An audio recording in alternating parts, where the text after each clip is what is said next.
kenangannya macam mana? Bila kena madu tu kan, derek minggu tu, derek malam-malam tidur bangun kerak buang air kecil. Oh, kesiannya. Sekarang okey dah.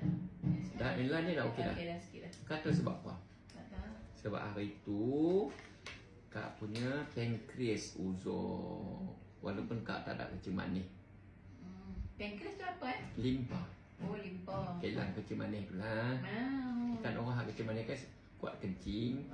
Walaupun Kak tak ada kecil manis kan? Tak ada. Kalau macam ni tak ada. Pasal ni sebelah kiri kuat. Dia dah repair tu. Tengok dua-dua belah dah tak merah dah tu. Jadi proses nak kena membuang lah. Ada jenis tu.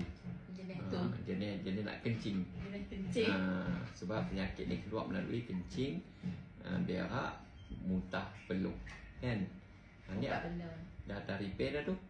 Dulu 10 je naik 25 lah. Alhamdulillah ni dah okey dah. Boleh tahan lah. 3 kali bangun, 2 kali sikit dah. Kan? Di samping boleh kena-kena kat abang duduk tidur no. Abang tak apa. Abang pun uzur juga dulu. Prostat pun bengkak hari tu. Dia bengkak lagi kan? Dia bengkak lagi kan?